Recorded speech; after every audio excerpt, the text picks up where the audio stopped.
मर्तो यदा त्यक्त समस्त कर्मा निवेदितात्मा विचिकीर्षतो मे तदामृतत्वं प्रतिपाद्यमानो मयात्मभूयाय च कल्पते वै मर्तो यदा त्यक्त समस्त कर्मा निवेदितात्मा विचिकीर्षितो मे तदामृतत्वं प्रतिपद्यमानो मयात्मभूयाय च कल्पते वै।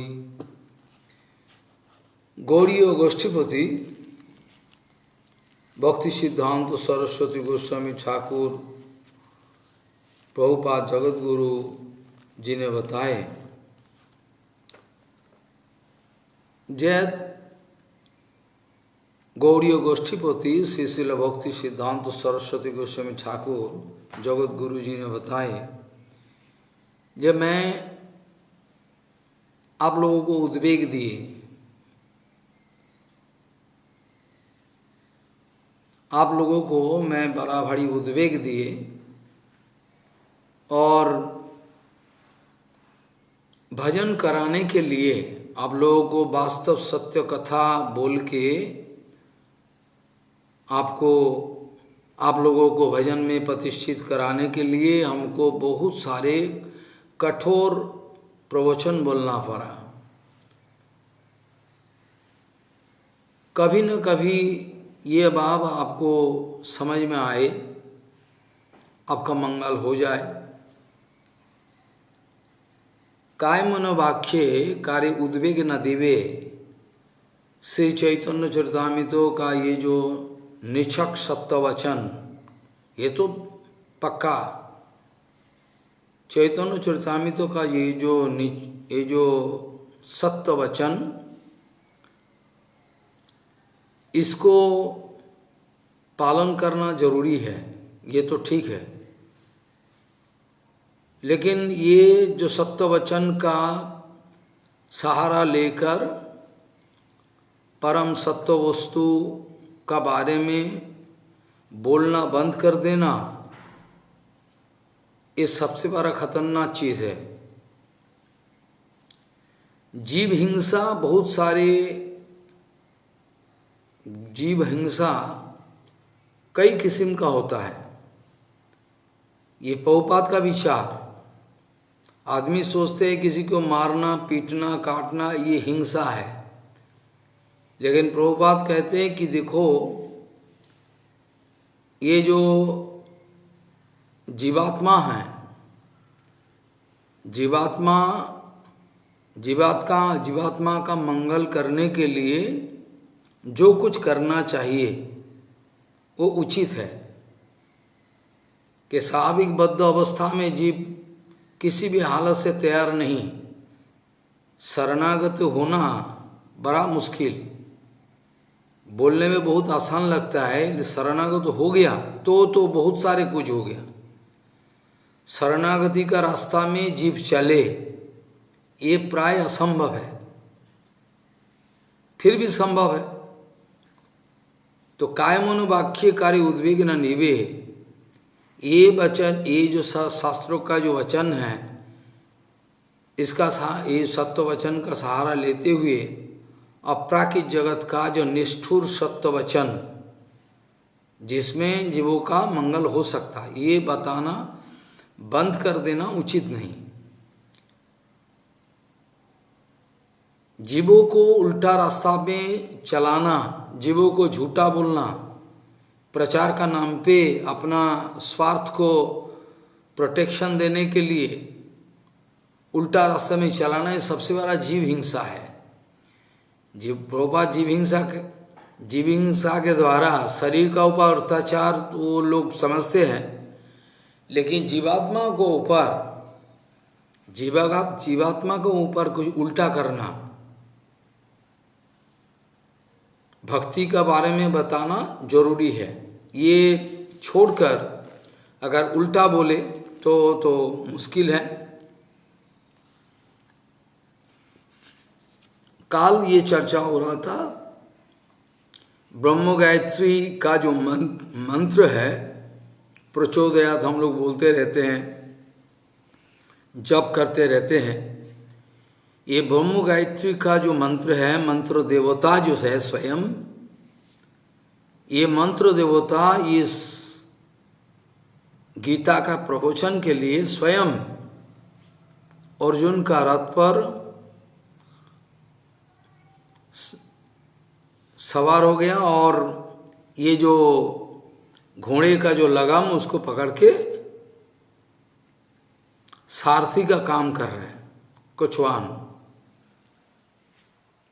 एक ही है जो हमारा बुद्धि का प्रेरक है, प्रचोदना कर्म जो है प्रेरणा देते हैं, यही भगवान अभी ब्रह्म गायत्री का जो मूर्त विग्रह है वो स्वयं हमारा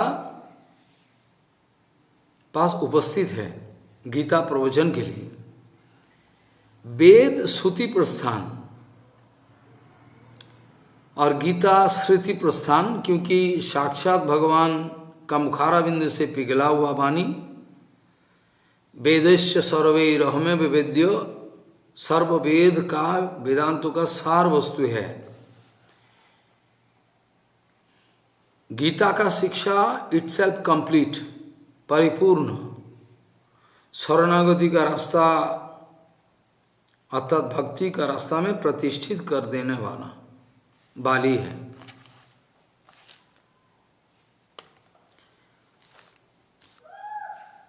काल ये चर्चा हुआ था, दोषोई रेतोई कुलज्ञानम वर्ण संकर कारकोई उत्सादंते याति धर्म कुलो धर्मश्च शाश्वता। शाश्वत मतलब नित्य, शाश्वत मतलब सनातन नित्य। और ये वर्ण संकर के द्वारा जब सब कुल को, जो हमारा खानदान है वो अगर उजार जाए तो उसमें क्या होगा, धीरे धीरे वर्ण संकर का उत्पत्ति, वर्ण संकर का उत्पत्ति का बाद ये वर्ण संकर दोषों के द्वारा कुलक्षय होने का चांस है। कुलज्ञानम वर्ण संकर कारकोई, इसमें जाति धर्मों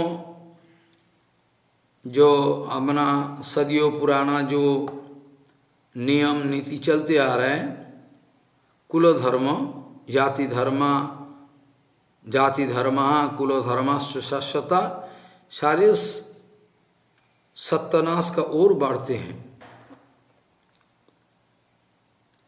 इसमें लुप्तो पिंडोदक क्रिया काल ये बता पतंत पितरो ही ऐशाम, पहला श्लोक में जब ये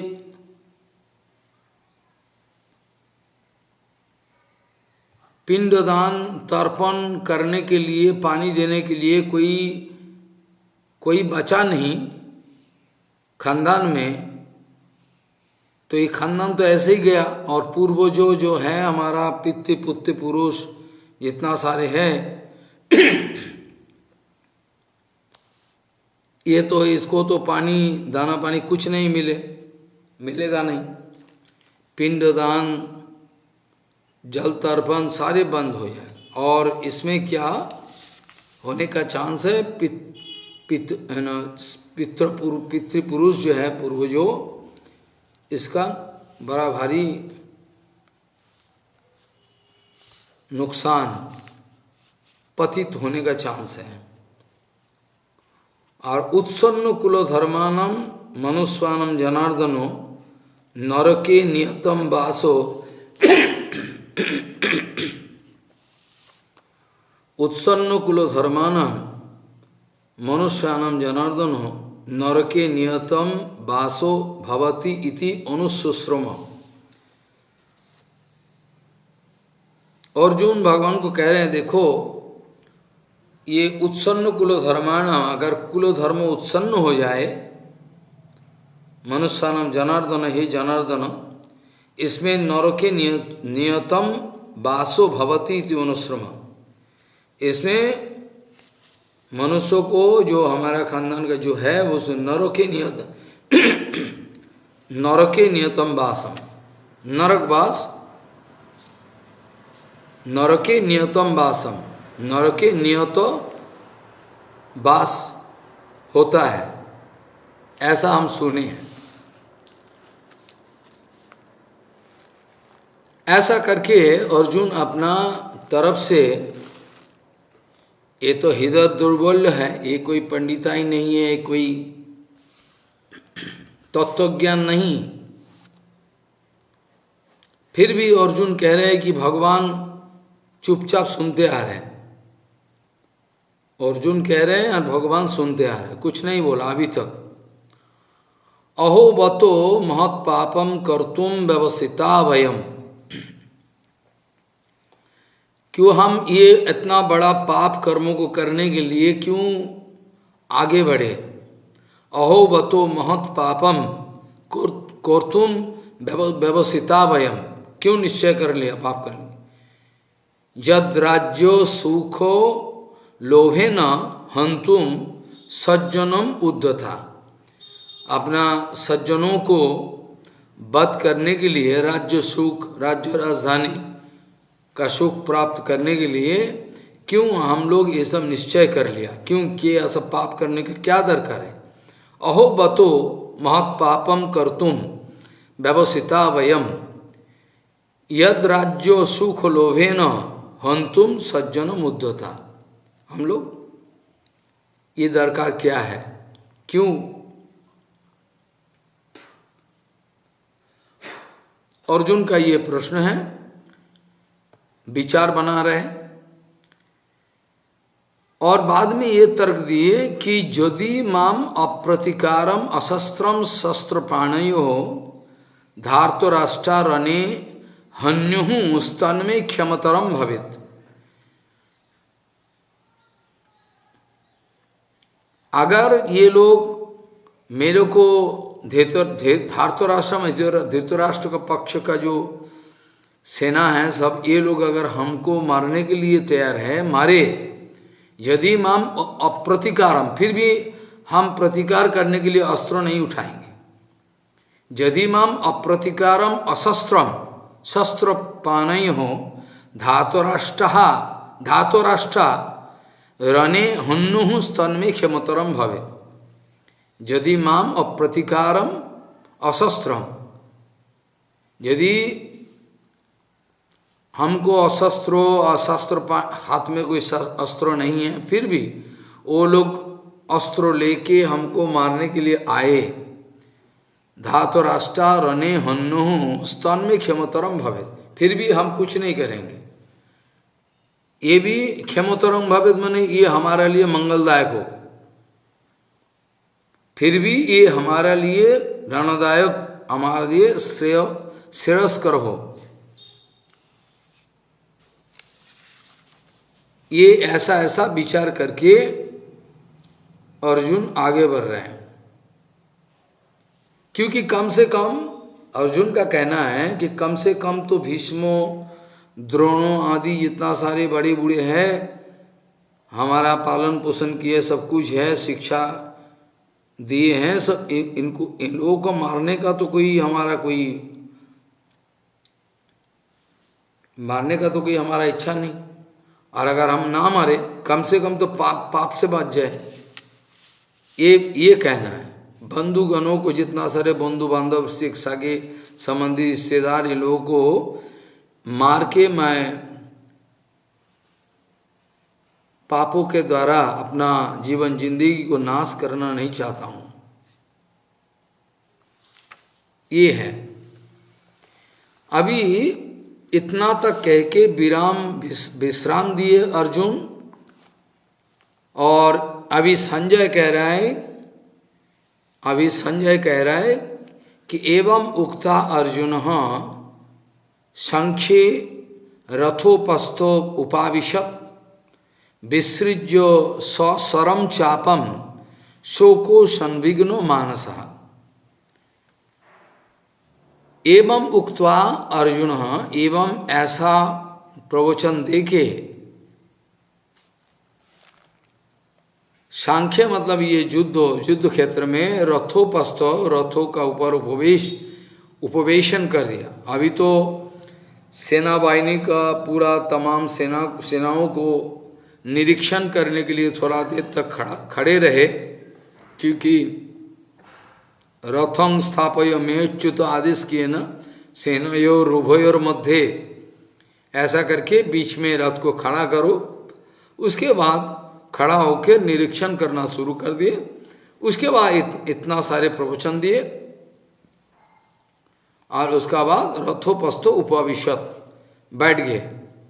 विसृज सशरम चापम, अपना गांडी धनु तीर धनु सब चापम सब छोड़ के विसृज विशेष रूप से त्याग करके सो को संविघ्न मानस, सो को संविघ्न मानस बड़ा दुखित अंतर से शोकग्रस्त होकर पूरा चुप हो गया, ऐसा संजय का कहना है।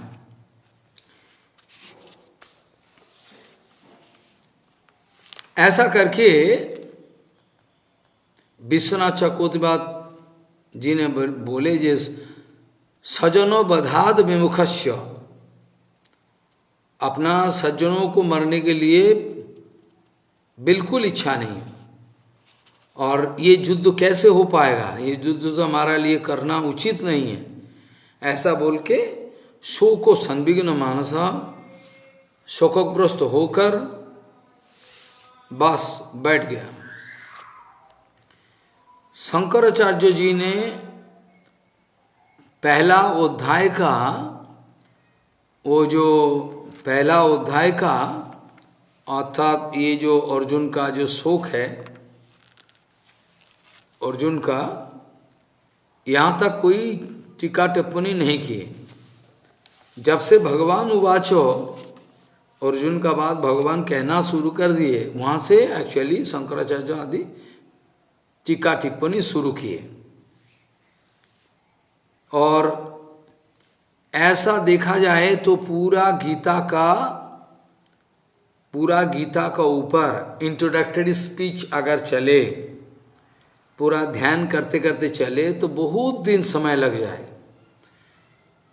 अगर ऐसे चले तो खत्म होने में बहुत टाइम लग जाए, और आप लोगों में उतना पेशेंस है कि नहीं विचार करके मैंने सोचा ठीक है चलो थोड़ी सी शब्दों में सार वस्तु को कह दे, उतना विस्तृत रूप से विचार बुद्ध करने वाला तो कम है, इसीलिए थोड़ा बहुत जल्दीबाजी की है, और नहीं तो खत्म होने में बहुत टाइम लग जाएंगे।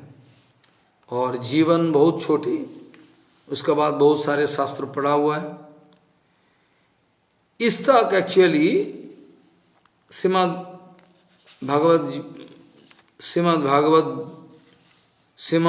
भगवद गीतोपनिषदे प्रथम अध्याय का वो जो समाप्तो यहाँ तक है।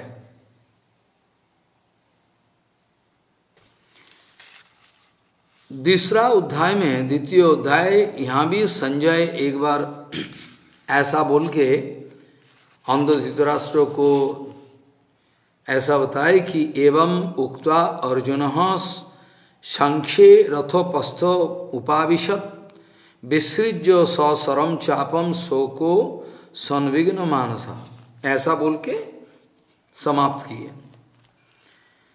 दूसरा अध्याय पे अभी संजय उवाचो, यहाँ भी संजय उवाचो, क्या हालत है धृतराष्ट्र का पूछना है, तो अभी उसका बाद फिर क्या हुआ। संजय उवाचो तंग तथा कृपयाविष्टम अश्रु पूर्णाकुलेक्षणम विषिदंतम इदम वाक्यम उवाच मधुसूदन, यही एक्सीलेंसी है। त्वं तथा, ये अर्जुन को एकदम अश्रुपूर्ण लोचन होकर, एकदम विषादग्रस्त होकर एकदम चुपचाप बैठ गए, विषाद प्राप्त होके। इस समय कृपया कृपयाविष्टम अश्रुपूर्ण पूर्णाकुलेक्षणम अश्रुपूर्ण आकुल इक्षण अश्रुपूर्ण आकुल दृष्टि, ऐसा जो हालत है,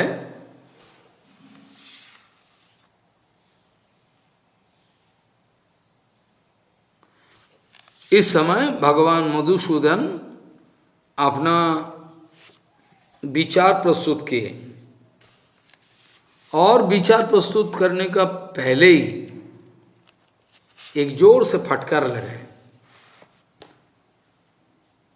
अर्जुन कभी आशा नहीं किए कि दोस्त ऐसा बोल सकता है।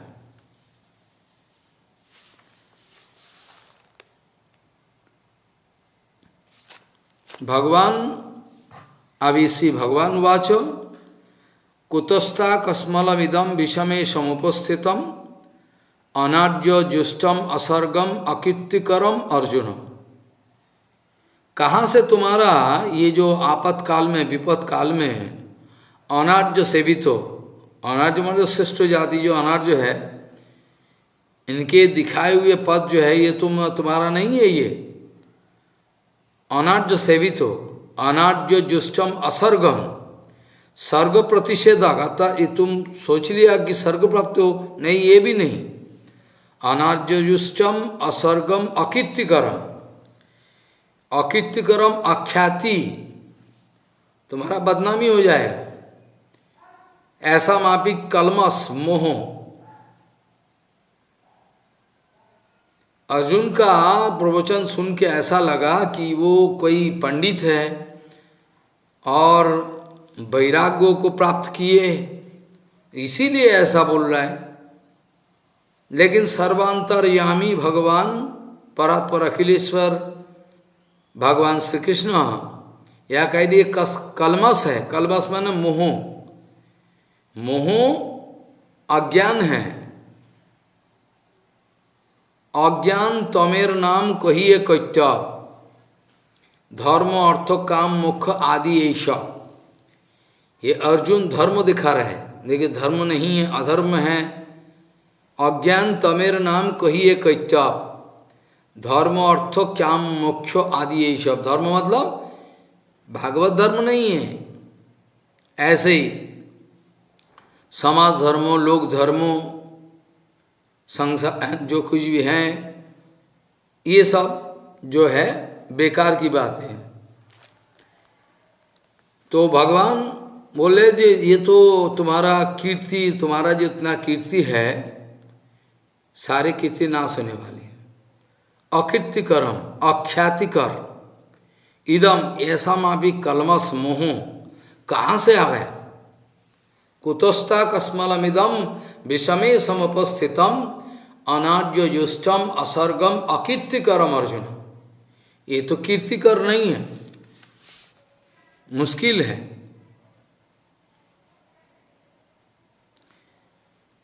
भगवत शब्दों का आपको पता है, भगवत सुने होंगे बार बार।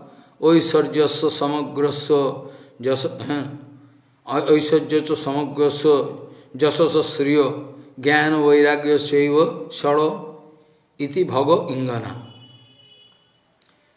ये जो समग्र ऐश्वर्य, समग्र वीर्य, समग्र जशो, समग्र श्री, समग्र ज्ञान, समग्र वैराग्य, ये छह भग नाम से विख्यात फेम। पराशर मुनि ने यह बताया शास्त्र में, भगवान सर्वदा ये शरीर से जो पूर्ण है। और अर्जुन को कह रहे हैं कि सधर्म में, तुम तो सधर्म पालन करने के लिए विमुख है। सधर्म में क्षत्रिय चित्त जो धर्म है, तुम तो क्षत्रिय हो, और ये सधर्म में सधर्म पालन करने के लिए तुम्हारा जो विमुख भाव है, और ये शिष्ट गणों का विरुद्ध है, ये उचित नहीं है। ये संकट काल युद्ध कुरुक्षेत्र का युद्ध शुरुआत होने वाला है।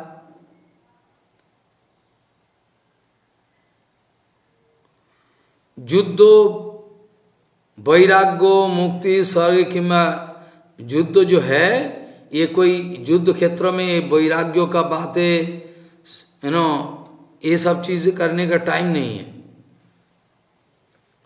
इसलिए बोले जो अनार्य मतलब जब युद्ध करने के लिए आए हो तो युद्ध करके दिखाना है। वीरों का काम है युद्ध क्षेत्रों से विमुख हो के लौटना वीरों का काम नहीं है। प्राण को बलिदान देके मर मिट जाए फिर भी ठीक है, लेकिन युद्ध क्षेत्र से विमुख होके वापस आना ये कोई वीरों का काम नहीं है, उचित नहीं है।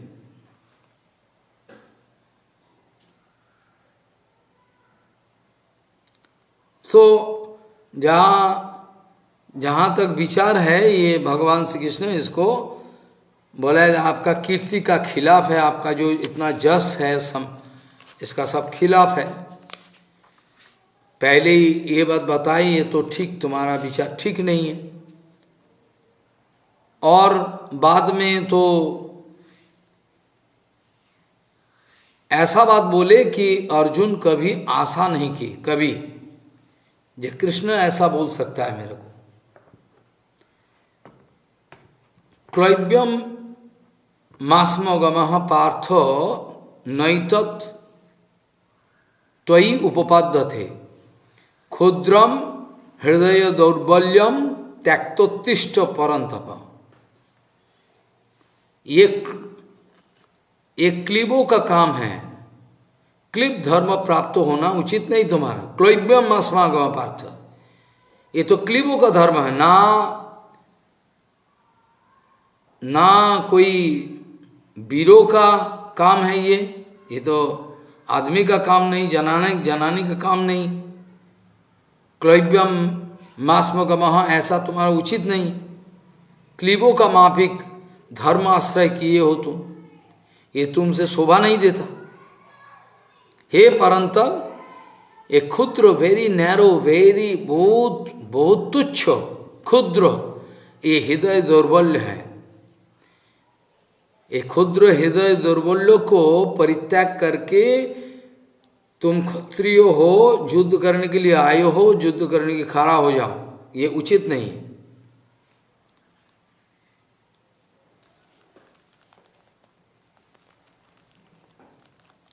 ऐसा करके भगवान श्री कृष्ण पहले ही ऐसा बता दिया, देखो ये तुच्छ क्षुद्र हृदय दुर्बल्य है, ये कोई वैराग्य का भी बात नहीं है, ये कोई धर्मों का बात नहीं, ये ठीक नहीं।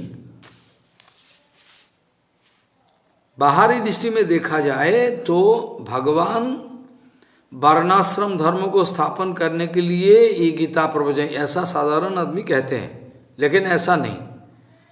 पूरा गीता को गुरुवर्ग का अनुगत्य में पाठ करने से, अनुभव करने से ये गलत फहमी दूर हो जाए, ये ठीक नहीं। अंतिम में भक्ति का मार्ग दिखाना, भक्ति में प्रतिष्ठित कराना, ये काम है गीता का। ऐसा करके एकदम दुर्बल अर्जुन को बल वीर्य का अभाव, अर्जुन दिखा रहे कि देखिए इतना हमारा पितामह भीष्म आदि हैं, ये लोगों को कितना सारे हमारा लिए किया, और हम अगर ये लोगों के साथ युद्ध करके इसको मारे तो ये ठीक। अभी भगवान श्री कृष्ण ऐसा दो श्लोक कहने का बाद अर्जुन कह रहे कि कथम भीष्मम अहम संख्ये द्रोणंच मधुसूदन ईशु भी प्रति जो स्वामी पुजारहा वरिशूदन। ऐसा है कि कथम कैसे, अभी प्रश्न उठाए, ठीक है आप तो कह रहे हो ये मेरा हृदय दुर्बल है, ये क्लीबों का माफिक मेरा, लेकिन आप ही बताओ। अर्जुन कह रहे कथम भीष्मम अहम संख्ये द्रोणंच मधुसूदन ईशु भी पति जो स्वामी पुजारहा वरिशूदन। पुजार हो, प्रपूज्यो, हमारा गुरुवर्ग जो है पूजनीय, जो प्रपूज्य है, भीष्म द्रोण, इसके साथ कैसे बाण चला के उसका साथ युद्ध करे और उसको मारने का कोशिश करे, ये कैसे संभव है, आप ही बताओ। यहां प्रश्न आता है,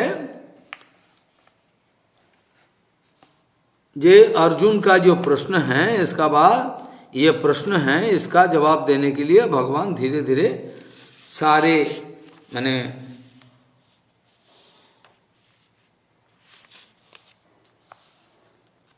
बता रहे हैं कि देखो, ये जो गुरुन हत्या ही महानुभावानो, गुरुण हत्या ही महानुभावानो श्रेयो भक्तुम भक्षम अपि हो लोके हत्वार्थ कामंस्तु गुरु निहैवो भुंजियो भोगानो रुधिर प्रदिग धानो। अर्जुन ने ये प्रश्न उठाया कि ये गुरुजनों को मारने से और अच्छा है, गुरुनो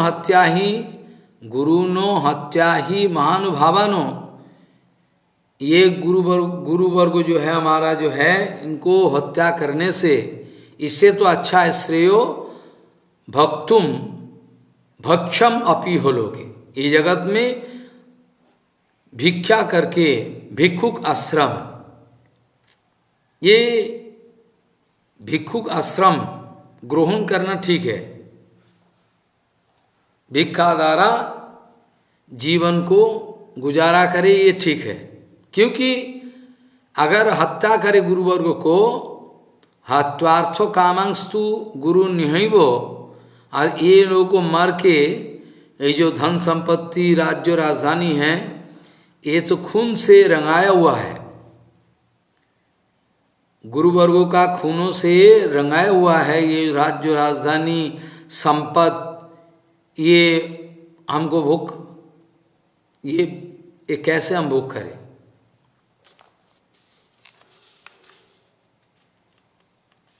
ऐसा करके धीरे धीरे प्रश्न उठाए अर्जुन।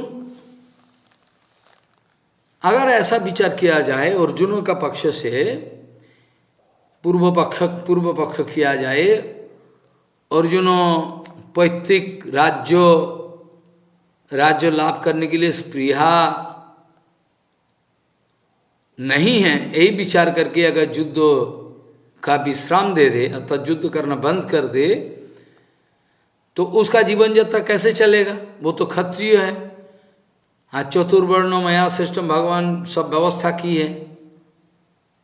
तो अर्जुन कह रहे हैं कि हम ऐसा गुरुजनों को बात करके और इनके खूनों के द्वारा रंगाया हुआ जो संपत्ति, राज्य राजधानी संपत्ति, ये सब हम लेने के लिए हम एक काम करें, हम भिक्षा के द्वारा अपना जिंदगी गुजारा करेंगे। यद्यपि ये क्षत्रियों के लिए निंदनीय है, क्षत्रियो कभी,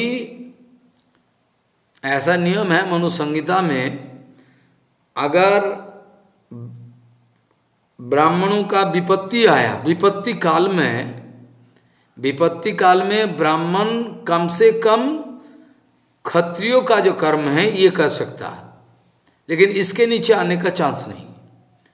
और क्षत्रियो अगर आपत्ति काल, इसमें एक धाप नीचे, एक सीढ़ी नीचे वैश्यों का काम कर सकता, ये नियम है।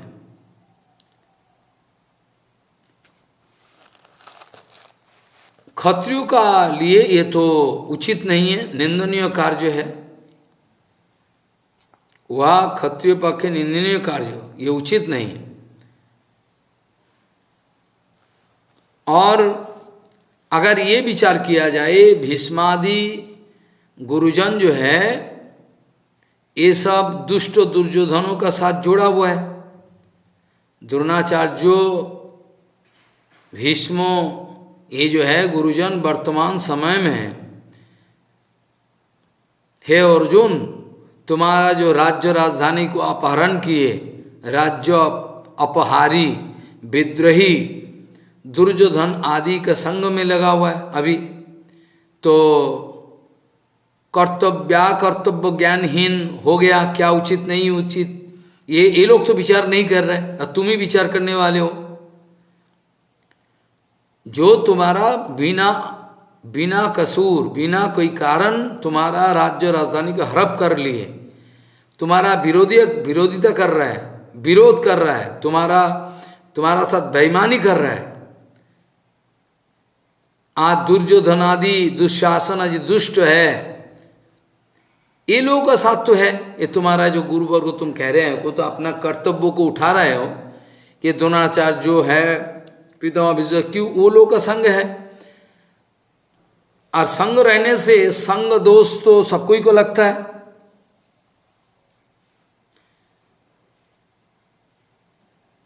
संगों का दोष सबको ही को लगेगा।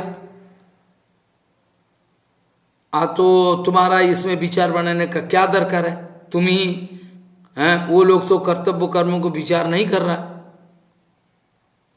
तो ये लोग तो गुरु तो है, पहले तो गुरु था, लेकिन अभी ये दुष्ट संगों के कारण ये भी तो हो सकता है कि लोगों में अपना गुरुत्व का अभाव हो गया। अगर गुरु में गुरुत्व का अभाव देखा गया तो उसको गुरु कैसे माना जाए। संगों का तो दोष लगता ही है। रजस्तम प्रकृतयो समशिला भजंती बोई, ऐसा युक्ति उठा सकता है।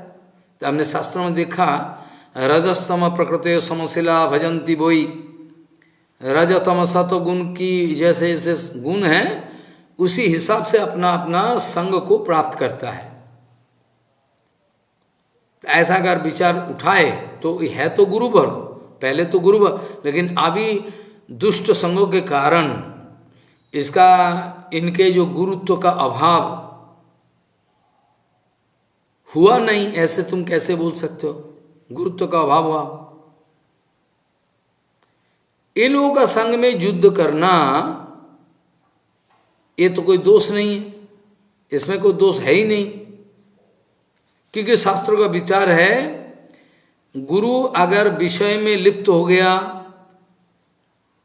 नीचा काम किया, बहुत एकदम स्त्री संग आदि नीचा काम किया, संपत्ति भोगने के लिए पैसा का पीछे दौड़ रहा है, गुरु अगर विषय भोग में लिप्त हो गया, गर्व हो गया, बड़ा गर्व, अहंकारी, कर्तव्य कर्म ज्ञानहीन, उत्पतगामी, इस समय गुरु को प्रत्यक्ष करने का विधान तो है ही है, इसमें क्या दोष है।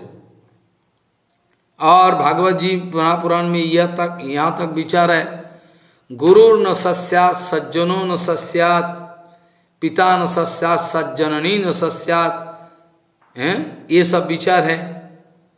दैवन न सस्यात् पतिम न सस्यात्, नमोचेत जो समुपेत मृत्युम। समूह मृत्यु, हमारा जीवन जिंदगी जो मरने वाला है, आदमी तो मरने वाला है, आदमी तो मरने वाला है। जो हमारा समुपस्थित मृत्यु से बचा नहीं सके, वो गुरु नहीं, गुरु न सस्या सज्जनों न सस्या, वो सज्जन नहीं है, वो पिता नहीं है, वो माता नहीं है, वो देवता नहीं है, वो पोती भी नहीं है। जो हमारा समुपस्थित मौत है हमारा सामने, इससे हमको अगर बचा ना सके तो कौन सी ये पिता है, गुरु है, क्या है, हम क्या करें। आपको जानकारी है, बलि महाराज जी द्वादश महाजनों में एक मान्यता प्राप्त महाजन, और बलि महाराज जी शुक्राचार्य गुरु का उपदेश को खंडन कर दिए, नहीं लिया, नहीं, गुरु ने बोले ऐसा कर, नहीं करना। क्योंकि बाहरी दृष्टि में शुक्राचार्य जी असुर खानदान का गुरु बन के बैठा हुआ है, लेकिन प्रहलाद महाराज जी का आचार आदर्श आइडियलिज्म जो है, ये बोली महाराज जी ने अपना जीवन जिंदगी में ग्रहण किए। इसीलिए बोली महाराज जी असुर होते हुए भी इतना पावरफुल है, इतना सम्मानीय है। प्रहलाद महाराज को जानते ही हो, ये भी असुर कुल का है। तो क्या हुआ, भक्ति जिस आधार पे रहे उसका सम्मान सबसे बड़ा है। भक्ति जिसका आधार में रहे, ये सबसे बड़ा सम्मान इसका ही है। चाहे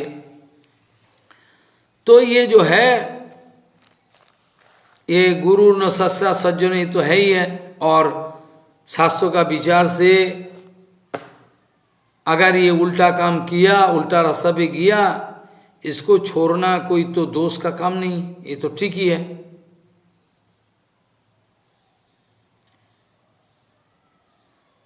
अर्जुन अभी ये बोलना चाहता, अंदर का अर्जुन का अंदर का भाव है, जब महानुभाव, ये लोग महानुभाव है। द्रोणाचार्य जो अस्त्र शिक्षा कराया, लेकिन ये ब्राह्मणोत्तम बोला, ये हमारा गीता का पहले ही चर्चा करते हुए, और ये को वेद वेदांत शास्त्रों का अनुभव है। सो अर्जुन का मन का ये भाव है, ये महानुभाव है। वेद ध्यान ब्रह्मचर्य विनय आचार आदि संपन्न होने के कारण, आचार ये है लोग, इसीलिए ये महाप्रभावशाली है, महाप्रभावशाली है। ये द्रोणाचार्य जो पितामह भीष्म, ये लोग काल अर्थात मृत्यु को जय किए, ऐसा ही है, इतना पावरफुल। मृत्यु काम ये रिपुओं को जय करके बैठा हुआ। सुतराम युद्धावले अर्थात उचित युद्ध नहीं करने से भी ये तेजिया संग न दोषायो, ये तेजियान है। ये लोगों का दोष होने से भी दोष नहीं है, क्योंकि ये पावरफुल है बहुत, ऐसा युक्ति दे रहे। अर्जुन का अंदर का भाव है, आप तो कह रहे हो ठीक ही है, लेकिन फिर भी ये लोग, ये जो द्रोणाचार्य जो है, पितामह भीष्म है, ये लोग का इतना तपस्या, इतना पावर है, ब्रह्मचर्य है, विदध्यायन और विनय भाव सब कुछ है। तो इसके कारण योग का अंदर में जितना प्रभाव है, छोटो मोटे दोषे के कारण ये लोग का पतन होना संभव नहीं।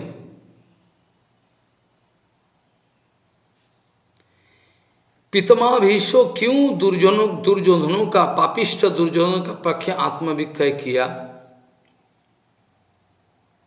अगर कृष्ण बोले ये पूर्व पक्ष किया, परपक्ष, अच्छा देखो ये जो भीष्मादि हैं, ये क्यों दुष्ट दुर्योधनों का पक्ष लिया?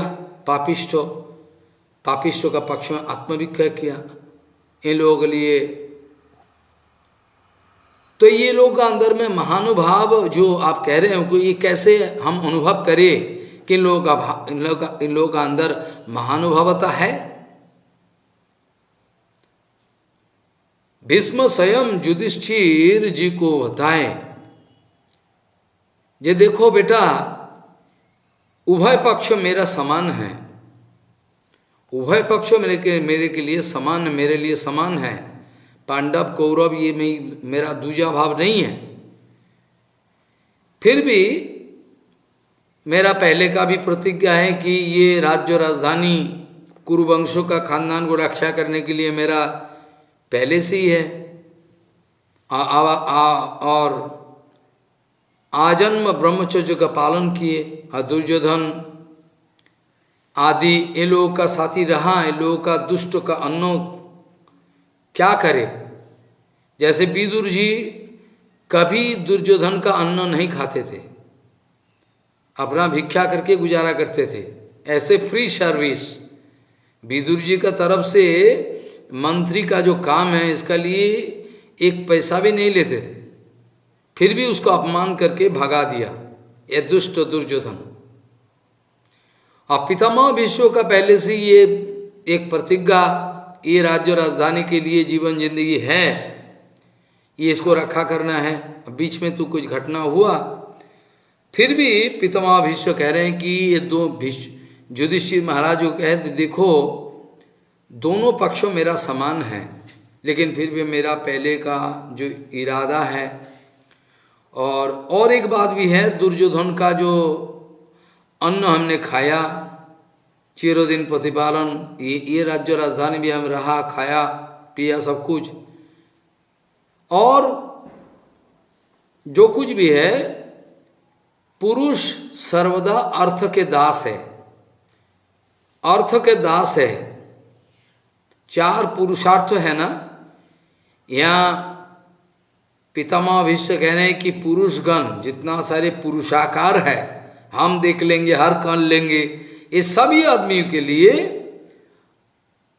एक ही फॉर्मूला है, वो है ये पुरुषगण जो है, जो अपना ऊपर भरोसा रखने वाले, अपना बल बीर्जों पर, अपना हिम्मत पर उसका भरोसा है, ये पुरुषाकार, ये पुरुषगण अर्थों का ही दास है। कुछ भी करे अंतिम में क्या मिलना है, what is the final target, क्या मिलने के लिए कर रहे हैं, ये अर्थ है, इसका विनिमय हमको ये मिले। पुरुषगण सब अर्थों का दास है, लेकिन अर्थ किसी का दासत्व नहीं करते, सब अर्थ का दासत्व करते हैं, लेकिन अर्थ किसी का दास नहीं है। या सत्य, या हम कौरव गणों का अर्थों के द्वारा नितांत बद्ध, इस उक्ति के द्वारा अपेक्षिक रूप में पितामह भीष्मादि अतिशय अर्थलभी, पराधीन, प्रतिष्ठालभी ऐसा देखा जाता है।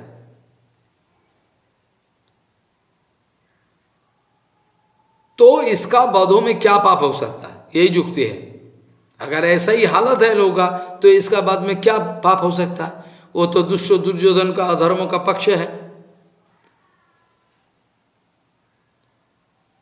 अर्जुन का पक्ष लेकर अगर विचार करें तो ये उत्तर आता, हाँ ये लोग बाहरी दृष्टि में धनलभी, पराधीन और हमारा गुरु है,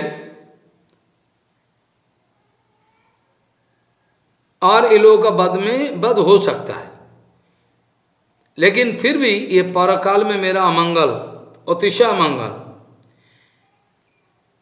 ये लोग हमारा विरुद्ध में अजित युद्धार्थी, युद्ध करने के लिए आए हैं, फिर भी ये लोग हमारा गुरु है,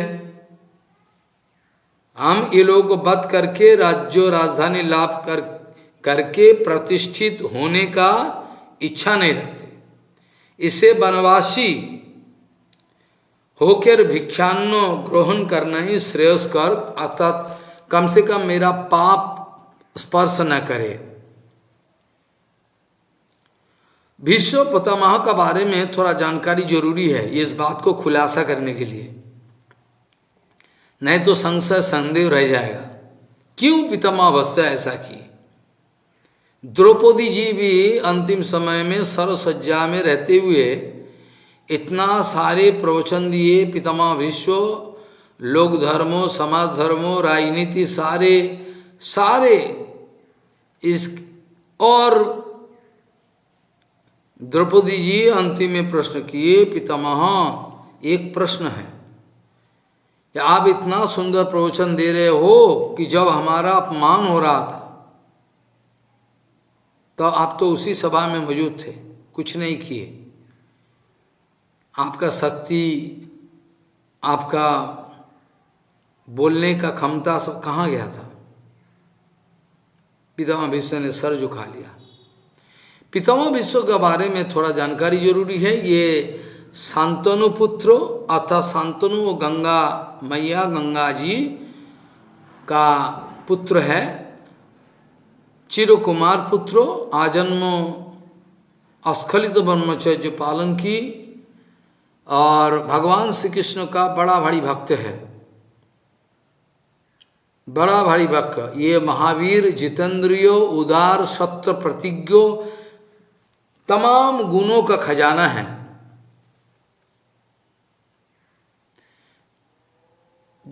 जो मृत्यु जीवों के लिए इनएविटेबल है, अवधारित तो मृत्यु होना ही है, कब कैसे क्यों आए जिंदगी में मौत, इसका कोई हिसाब किताब नहीं है। लेकिन से मृत्यु को भी वशीभूत करके सौ बस में लाके इच्छा मृत्यु को प्राप्त किए। इच्छा मृत्यु अर्थात अपना जीवन में इच्छा मृत्यु का व्यवस्था की। स्वयंभुर नारद शंभु कुमार कपिलो मनु प्रहलाद भीष्मो जनको बलिर्वैया सखिर भयम।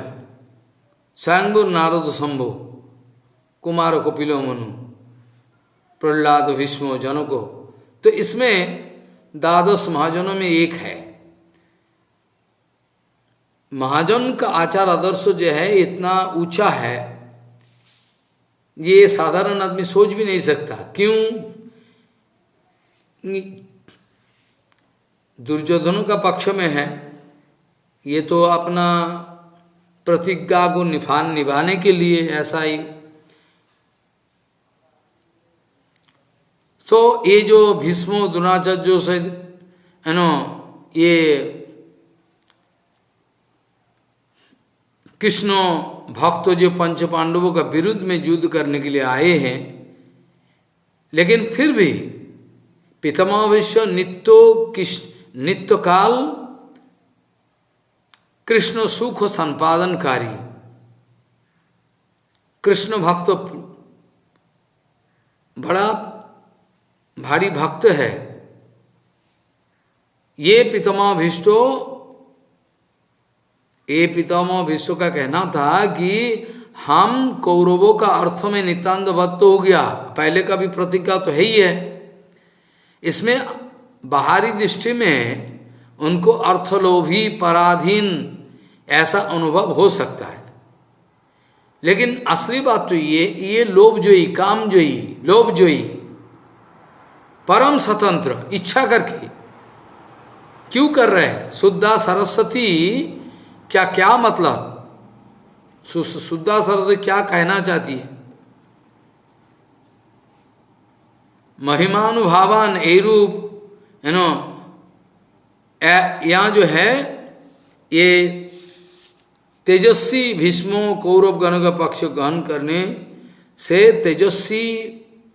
तेजस्वी पितामह भीष्म जब भी बाहरी दृष्टि में दुर्योधनों का संग कौरवों का पक्ष में, फिर भी इसका गुरुत्व काल लाघव नहीं हो सकता, क्योंकि अंतर आत्मा का जो भाव है, अर्थात ये तो समाज धर्म और लोक धर्म ये तो आ गया, और बाहरी दृष्टि में पितामह भीष्म का शरीर जो है ये भी वो राजधानी में रहा। लेकिन आत्मधर्म जो है, आत्मधर्म का अगर प्रसंग उठाए, आत्मधर्म का अगर प्रसंग उठाए तो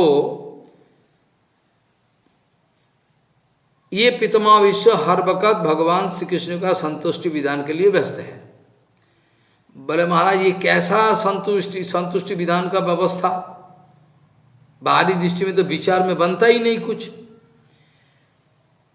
श्रीमद् भागवत जी महापुराण में ये आपको याद होगा कि कुरुक्षेत्र जब सरसज्जा में पितामह भीष्म परा रहा, श्रीअंगे सरसज्जा में, उसी समय जब पंच पांडव और सारे तमाम ऋषि मुनि और भगवान श्री कृष्ण पितामह भीष्म का जो इच्छा मृत्यु पड़ा हुआ है, किस कारण पड़ा हुआ है? बोले भगवान का दर्शन हो जाए, अंदर में इच्छा। भगवान श्री कृष्ण भक्तवत्सल ये इच्छा को पूर्ति कराने के लिए स्वयं आप पहुँचे कुरुक्षेत्र युद्ध में, और पितामह भीष्म का उठने का तो हिम्मत नहीं है, अभी तो तबीयत ऐसा है, पड़ा हुआ है सर्वसज्जा में। फिर भी सर झुकाकर नमन किए, वो सोते हुए भी आंखें मूंद कर प्रणाम किए ठाकुर जी को, विनम्र श्रद्धांजलि। और भगवान श्री कृष्ण जी अमृतमय दृष्टि डालकर, पितामह भीष्म का ऊपर अमृतमय दृष्टि डालकर ऐसा पूछे, पितामह आप कैसे हो अभी? पितामह भीष्म का ओर अमृतमय दृष्टि डालकर ये पूछना शुरू कर दिए, आप कैसे हो अभी, कैसा महसूस हो रहा है? ऐसे तो अमृतमय दृष्टि के द्वारा भगवान जब पितामह भीष्म का ऊपर दृष्टि डाले तो अमृतमय दृष्टि के द्वारा जितना सारा जख्म है, कष्ट है, सारे एकदम मिट गया। और उस समय में पितामह भीष्म अपना स्तप करना शुरू कर दिए, बहुत सारे स्तप किए, जिनके पक्षे पंचपांडव का पक्ष भगवान स्वयं है, इन लोगों का दुख कैसे हो सकता? हाय हाय। उसके बाद बहुत सारे श्लोक किए, उतना चर्चा करने का भी टाइम नहीं है। जूधी तुरगो रजो विधुम्रो विश्वक कचो लुलितो श्रमो वर्जालंकृतास्से ममो निशीत शरीर विविद्यमानस्तची विलसत कवचे अस्तु कृष्ण आत्मा। ये श्लोक है भागवत जी महापुराण का पहला स्कंद का 9वां अध्याय 34 श्लोक। जूधी तुरग रजो विध्रुम विश्वको कचो लुलित श्रमो वार्यालंकृता से ममो निशीत शरीर विविद्यमानस्त्वची विलसत कवचे अस्तु कृष्ण आत्मा। इसमें वर्णन है युद्ध क्षेत्रों में भगवान श्री कृष्ण जो रथ का जो चलन से, रथ का चलने से जो धूलिकण उत्थित होते हैं, चारों ओर धूली धूली, ये धूलिकणा देखे भगवान का जो सुंदर केश विन्यास और आंखें मुखे पद्म पलाश लोचन, भगवान का एक ये न जाने कैसा एक अनोखा सौंदर्य पैदा हो गया। ठाकुर जी का सब कुछ ही सौंदर्य है, जो कुछ भी करो सब सौंदर्य है। युद्धि तुरोगर जो युद्ध क्षेत्रों का और रथ चलने के वजह से जो धूलिकण, इसके द्वारा सारे एकदम अंग प्रत्यंग जो है ठाकुर जी का कच माने केश विन्यास सारे भरपूर भर्त हो गया। और श्रमो बारियालंकृत, सम बारी, इसको डिवीजन करके संधि विच्छेद करके पढ़े, श्रमोवारी अलंकृता से। श्रमवारी मतलब जो परिश्रम हो रहा है उसके कारण जो पसीना निकल रहा है, ये भी जैसे ठाकुर जी का शरीर में लगता है कि एक एक करके मुक्ता का एक विन्यास बहुत सुंदर, उसका ऊपर सनलाइट गिरा और ममो निशितो, मेरा जो तीक्ष्ण एकदम बहुत तीखा मेरा जो सर है, इसके द्वारा विभिन्न मानस्त्वची, इसका जो त्वचा है शरीर में क्षत कर दिया। और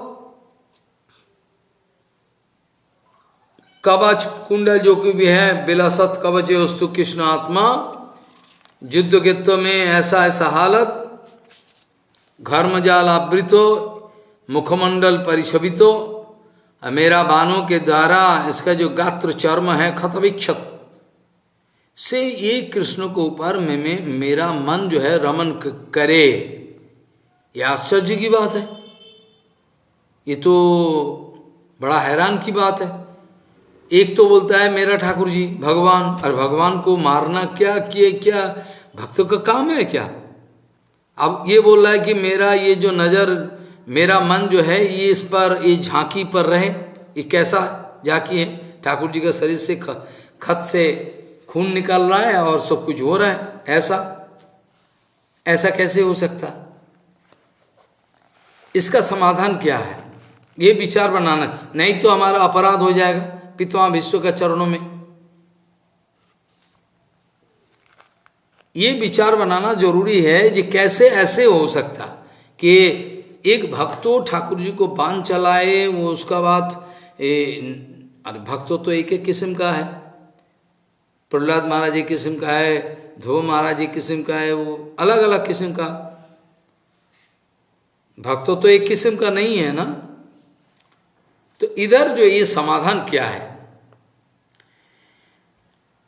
समाधान ये है, जैसे जय विजय के साथ जय विजय को ठाकुर जी इच्छा करके जगत में लाए। ठाकुर जी का अंदर में वीर रस आस्वादन करने का इच्छा भाई पैदा हुआ। जब चतुसन ने बताया ठाकुर जी हम लोग अन्याय कर दिया और साप दे दिया, ठाकुर जी नहीं, ये मेरा ही इच्छा थी, मेरा इच्छा, आपका कोई कसूर नहीं है। तो वीर रस आस्वादन करने का ये इच्छा, ये पितामह विश्व का साध्वी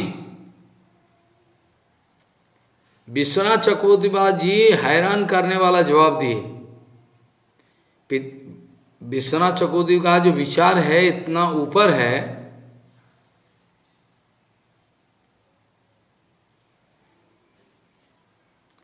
पितामह विश्व युद्ध क्षेत्रों में प्रतिज्ञा किए कि आपको अस्त्रों पकड़ाएंगे, पकड़ा के छोड़ेंगे। और भगवान श्री कृष्ण बोले नहीं, हम सारथी बन के रह जाएंगे, हमारा अस्त्र वस्त्र से कोई मतलब नहीं है, हम नहीं पकड़ेंगे। पितामह विश्व बोले नहीं, तुमको पकड़ा के छोड़ेंगे। ये युद्ध रस, ये जो युद्ध रस भगवान श्री कृष्ण का अंदर में युद्ध रस आस्वादन करने का जो इच्छा, ये कहते यहाँ युद्ध रस मत, हम अपना ठाकुर जी के साथ इच्छा करके, जब रेसलिंग होता है ना, कुश्ती,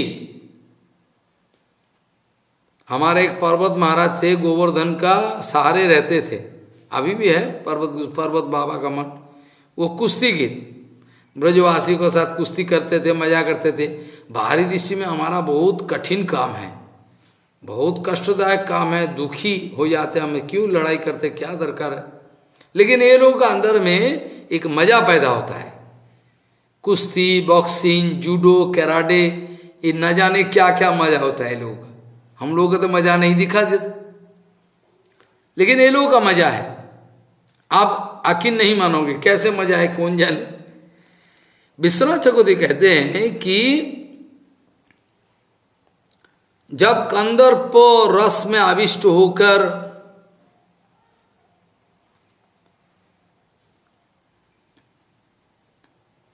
नायक नायिका कंदर्प रस में आविष्ट होकर मदमत्त होकर जब कोई नायक और नायिका दोनों में उलझ जाते एकदम बिल्कुल प्रेम करने में, उस समय में काम शास्त्र में है लोग का नखराघात, दंताघात बहुत सुखकर महसूस होता है। विश्वनाथ चक्रवर्ती बताते हैं ये सुखकर है, तब तो दुखी नहीं मानते हैं। ये हैरान की बात है, समझ में नहीं आ सकता। ठीक तद्रूप युद्ध क्षेत्र में आपको साधारण आदमी को ये महसूस हो पितामह विश्व कैसा भक्त है, ठाकुर जी का शरीर से खून निकालने का व्यवस्था किया, तीखा तीर को चलाते, अब क्या करे। प्रेम की बातें प्रेमिक जानता है, और ये जो है वीर रस का स्वादन, इसमें बाहरी दृष्टि में पितामह विश्व को निष्ठुर माना जाए, लेकिन हम क्या जाने भक्ति क्या चीज है, भक्ति क्या चीज है हम क्या जाने। भगवान को संतुष्टि विधान करना ही भक्ति है। अगर तीर चला के ठाकुर जी संतुष्ट हो तो पितामह से ये कर दिया, क्या कसूर है। अगर भगवान श्री कृष्ण बलदाव जी महाराज बड़े भाई का पैर दबा के संतुष्टि विधान होता है, तो बलदाव जी मुझे कर ले खूब, मेरा पैर दबा ले, इसमें अगर तेरा सेवा हो तो हो, मेरा तो सेवा नहीं है। अरे तुम्हारा पैर दबा, तुम्हारा सेवा नहीं हो, नहीं, मैं तो सिर्फ इसी का संतुष्टि विधान के लिए राजी हो गया। तो ये भक्ति क्या चीज है, ये समझना बहुत मुश्किल है, कैसे कौन किसको बताए। ये युद्ध जो है ठाकुर जी का अंदर में शायद जरूर वीर रास युद्ध रास साधन करने का कुछ इच्छा पैदा हुई। इसलिए में पितामह से कह रहे हैं कि हम ठाकुर जी की इच्छा पूर्ति करने के लिए ऐसा किया, और तुम हमको प्रेम सुनो, तो हम प्रेमी नहीं हैं, ऐसा तुम निश्चय कर लिया। नहीं, ऐसा नहीं है।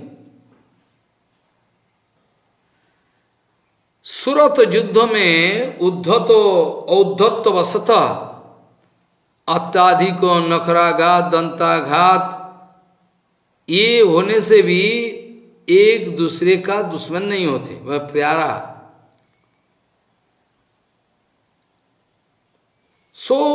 कारण ये है, ये असली कारण है रसो वैस तैत्तरीय उपनिषद का ये जो श्लोक, ये जो सूत्र है, रसो वैस रसो एवहि अयम लब्धानंदी भवती, अखिल रसामृत मूर्ति भगवान श्री कृष्ण है। इसमें कौन सी बात है कि ये युद्ध रस आस्वादन नहीं कर सकता, कि ये हो सकता।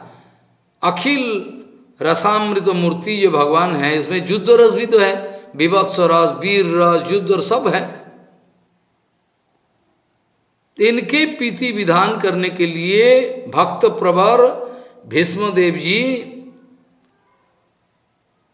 इच्छा करके कौरव पक्ष गोहन करके ठाकुर जी का वह अस्त्र चलाया और कीपा को प्राप्त किए हैं। बड़ा गहरा विचार है। पितामह भीष्म भक्त है और ठाकुर जी का इच्छा का मुताबिक कैसे किए। शंकराचार्य क्यों भक्त, शंकर तो भगवान है, वैष्णवानाम जथा शंभु, तो क्यों मायावाद को प्रचार किए? बोला हम क्या करें, ठाकुर जी का आदेश है, इसलिए मैं मायावाद को प्रचार किया, मेरा क्या कसूर है। भक्तों का काम है भगवान का जो प्रीति विधान करना। और एक बात जो है, जो प्रतिज्ञा की है भगवान, हम अस्त्र नहीं पकड़ेंगे, और पितामह भीष्म बोले कि देखो हम भी देखेंगे, तुमको अस्त्र पकड़ा के छोड़ेंगे। ये दोनों में बीच में जो प्रतिज्ञा का जो एक विषय है, ठाकुर जी सर्वदा अपना प्रतिज्ञा को खो डालते हैं, प्रतिज्ञा को तोड़ते हैं। अब पितामह भीष्म कह रहे हैं कि देखो, अपना प्रतिज्ञा को तोड़कर मेरा प्रतिज्ञा को सच्चा साबित करने के लिए रथ से कूद पड़े, उछल पड़े, और ठाकुर जी का उत्तरीय जो है पीछे का कपड़ा है, ये हवा पे उड़ के जा रहा है पीछे। सौ निगमम अपहायो मत प्रतिज्ञाम ऋतम अधिकर्तुम अवप्लित रथस्थो। ध्यान दे के विचार करना। सौ निगमम अपहाय से, निगम मतलब ठाकुर जी से जो आ रहा है, ठाकुर जी से जो आ रहा है वो निगम है। निगम का मतलब वेद वेदांत तो है, और ठाकुर जी का से मुखारा बिंदु जो निकालते हो तो वेद से अलग है क्या? एक ही तो है। तो ये ठाकुर जी जो बोला, ठाकुर जी बोले है ना, जब सौ निगमम अपहाय, ये भी प्रेम है क्या? गीता में माधुर्य नहीं है, ऐसे कैसे बोल सकता? जब इधर हम देख रहे हैं कि सौ निगमम अपहायो मत प्रतिज्ञाम रीतम अधिकर्तुम अवप्लित रथस्थो, अपना प्रतिज्ञा को खंडित करके स्वयं मेरा प्रतिज्ञा को साबित करने के लिए, सही साबित करने के लिए जो ठाकुर जी रथ से कूद पड़े और एक युद्ध क्षेत्र से पड़ा हुआ रथ का चक्का है उसको लेके बच्चा, गुरुजी बोलते थे जैसे पिता बच्चा को मारते हैं ना लड़का को, ऐसा करके ठाकुर जी अपना रथ को, रथ का एक चक्का को, व्हील को, अस्त्र तो नहीं है, लिया नहीं कुछ ये चक्का को उठा लिया और भीष्म को मारने के लिए आगे बढ़ा। भीष्म का दे तुम्हारा पति का जा रहा है, तुम्हारा ख्याल नहीं है। मीमांसा ये है कि भक्तो विश्व पितामह विश्व ये भगवान श्री कृष्ण का लीला का सहाय है। जैसे गीता का जो प्रवचन हो पाई गीता का प्रवचन जो है, ये जो लीला अर्जुन कोई क्षत्रिय वैश्य शूद्र ऐसा विचार में नहीं है, फिर भी जब भगवान लीला करने के लिए अवतीर्ण हुए भाई, तो अर्जुन को लेकर आए और इसीलिए अर्जुन को एक पूरा हमारे सामने गीता का प्रवचन करने के लिए पूरा अर्जुन को इसी स्थिति में खड़ा कर दिया। अर्जुन को इसी स्थिति में खड़ा कर दिया। नहीं तो सही विचार करो तो ना तो अर्जुन क्षत्रिय है, ना वैश्य है, शूद्र कुछ नहीं है। वर्णाश्रम धर्म का परे है, भगवान का पार्षद है, फिर भी ऐसा ठाकुर जी करा। तो पितामह विश्व का बारे में भी ये समाधान है, भक्त पितामह सिय प्रभु लीला पुष्टि के लिए लीला विलास का सहायक है। बाहरी दृष्टि में दुष्ट दुर्योधन का पक्ष में है, ये तो शरीर है पक्ष में, मन तो ठाकुर जी का पक्ष में है, आत्मधर्म है ना। पितामह विश्व का समाज धर्म और संसार धर्म नहीं, बाहरी दृष्टि में कर रहा है, बाहरी दृष्टि में कर रहा है ना, राजनीति, समाज नीति, धर्म नीति ये कर रहा है। लेकिन आत्मधर्म जो है पितामह विश्व का सही ढंग से चल, सही सलामत चल रहा है, उसमें कोई खोटा नहीं है। भक्तो भीष्म पितामह प्रभु का लीला विलास का सहायक बन के आए हैं। अतः इनका जो चरित्र है ये दुर्ज्ञ हो, अवितर्क, ये तर्क करने का बाहर है, लॉजिकल इंटरप्रिटेशन नहीं चलता।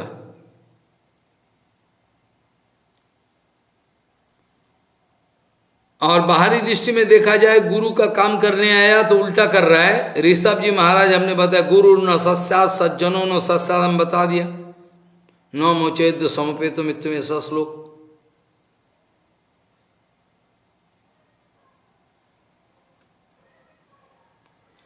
और चिरकुमार भीष्म पितामह काशीराज तनया अम्बा अम्बालिका अंबिका तीनों कन्या का स्वयंवर से अलौकिक क्षमता बान अम्बा और अम्बालिका को भ्राता विचित्र बीज और चित्रांगद क्यों अर्पण करने के लिए एक दिया, अम्बालिका को दिए विचित्र बीज, जो बहुत सारे कहानी है, ये पीछे जाने का कोई समय नहीं है। अम्बालिका और चित्रांगदों के लिए अंबिका, ये दोनों। और तीसरा जो कन्या है ना, ये जो अम्बा और अम्बालिका को, अम्बा को दिया, विचित्र बीजों को दिया अम्बा, और अम्बालिका चित्रांगदा को अर्पण किए। और तीसरा कन्या जो है अंबिका, ये तो पीछा नहीं छोड़ना चाहता है भीष्मों का, और बोले हम आपको शादी करेंगे। अब कैसे करोगे? नहीं हम करेंगे शादी, आपको ही करूंगी।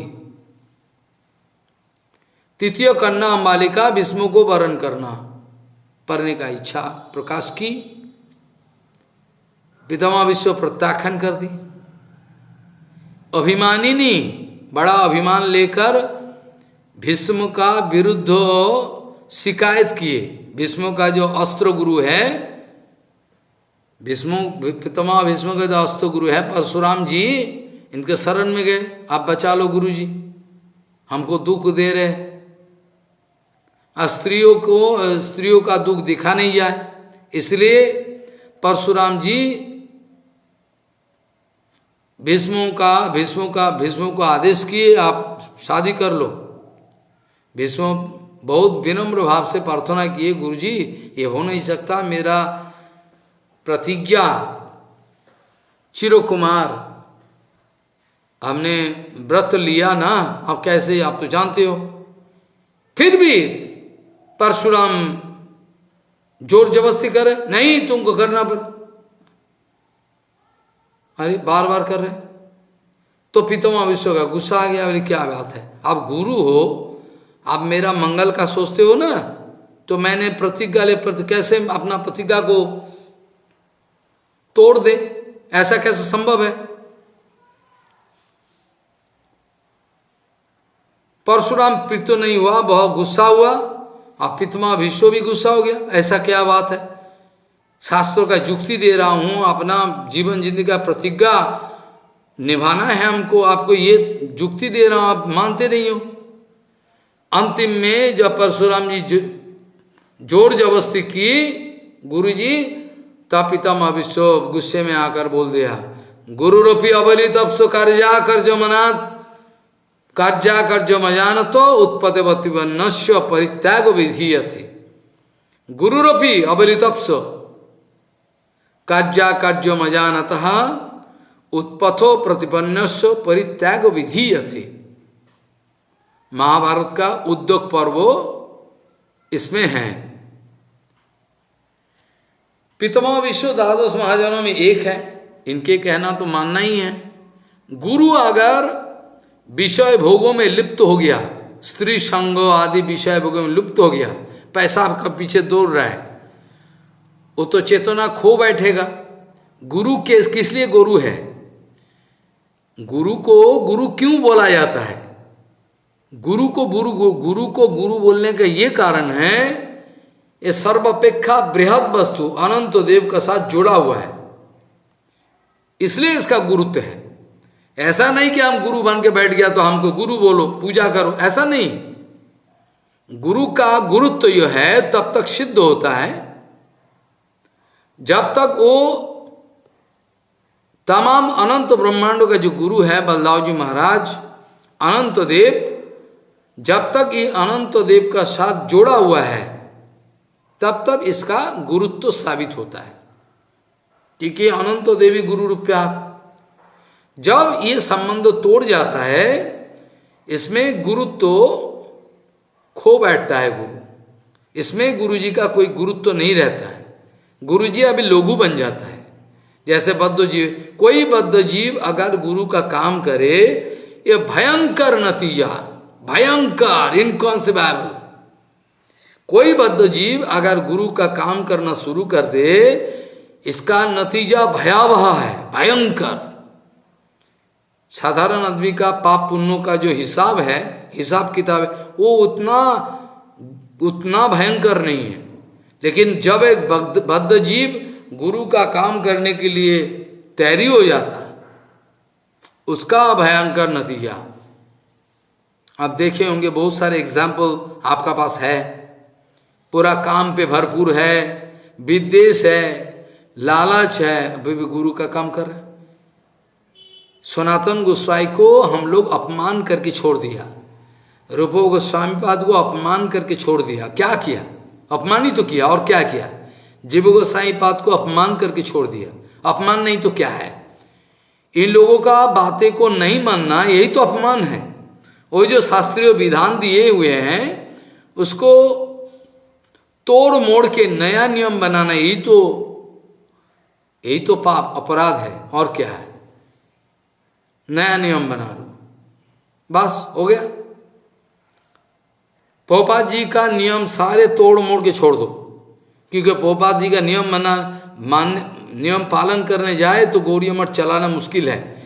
एक उल्लू का पट्ठा ऐसा बोलता है। कभी अगर बोलता है किसी को बोलते सुनो तो उल्लू का पट्ठा है। गुरुजी बोलते थे ये प्रभुपाद और भक्ति विनोद ठाकुर का नियम आदर्श नीति को पालन नहीं करते हुए अगर गौरी मठ चलाने का कोशिश करो तो गौरी मठ नहीं चलेगा। गौरी मठ नहीं, ये गौरी मठ दूसरा कुछ हो गया। उल्लू का पट्टा ऐसा बोलता है। भजन मान ले कुछ नहीं है ऐसा बोल दिया। अरे प्रभुपाद का बात मानने जाओ तो कैसे चल, अरे तू घर चले जा, घर चले जा तू। पूरा सम्मान एकदम मिट्टी में मिला दिया।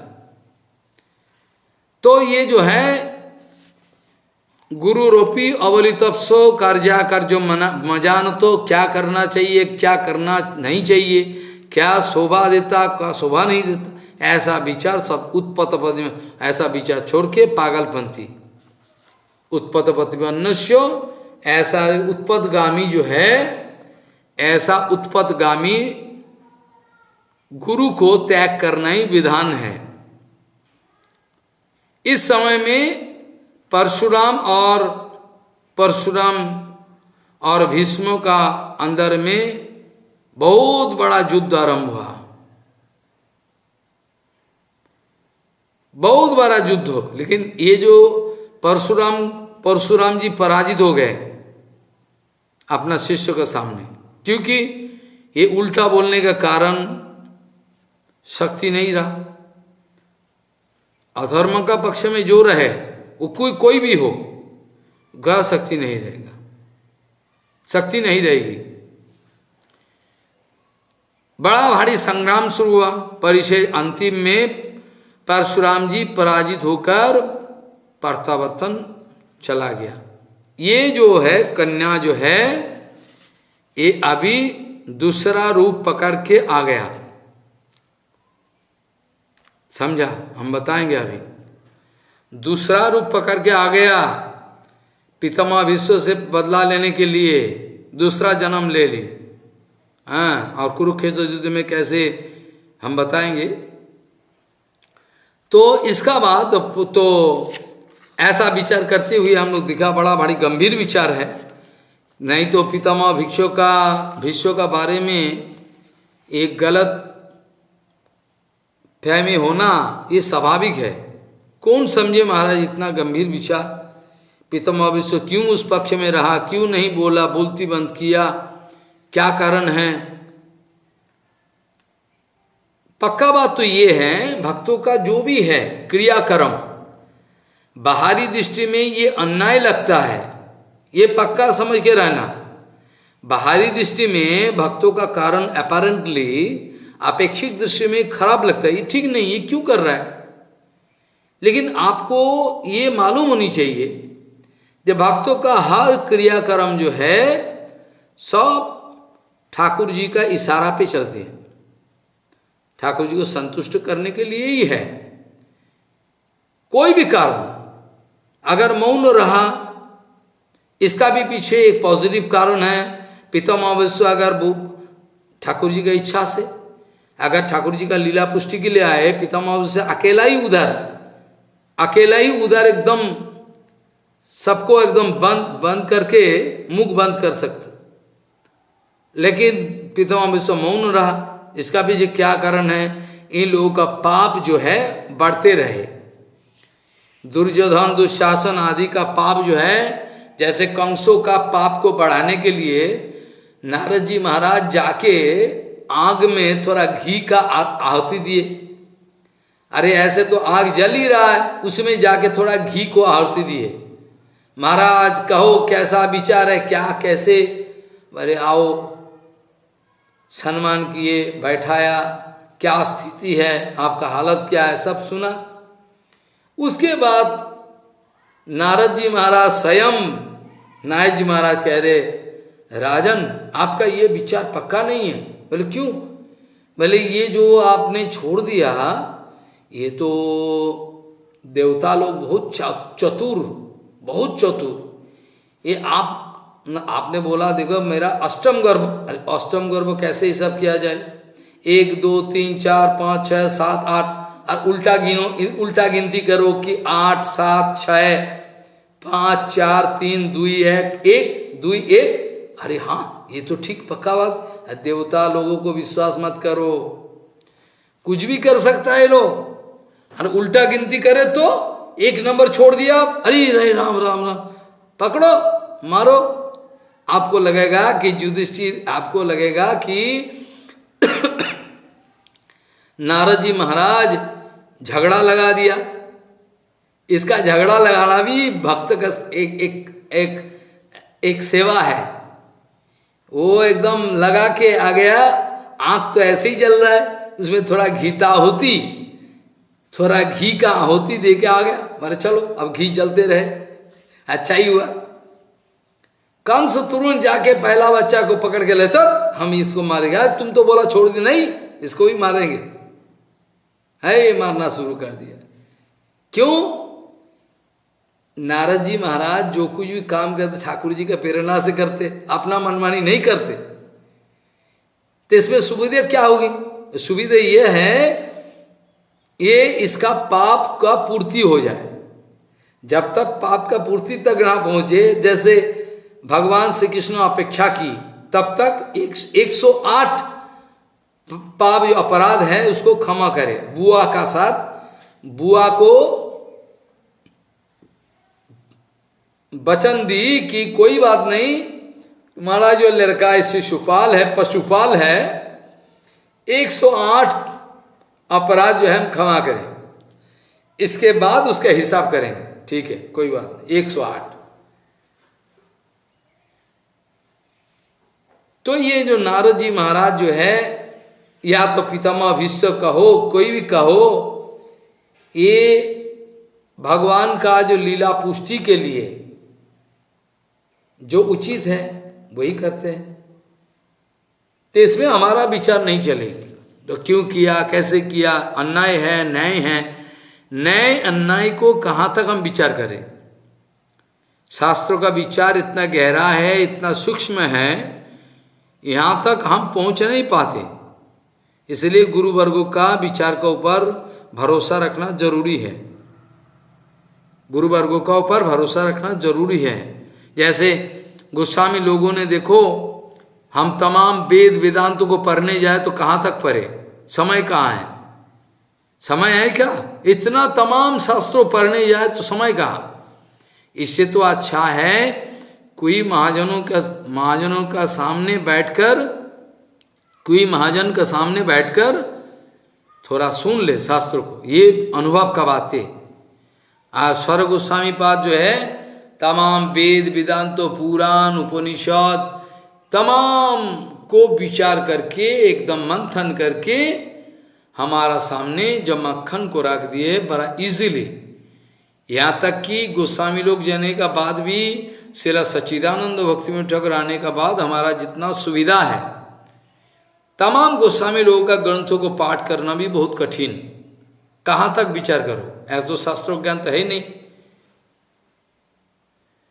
और तमाम शास्त्रों को विचार करके सप्तम गोस्वामी श्रील सच्चिदानंद भक्तिविनोद ठाकुर जी ने शास्त्रों का, तमाम शास्त्रों का निचोड़ को रख दिया।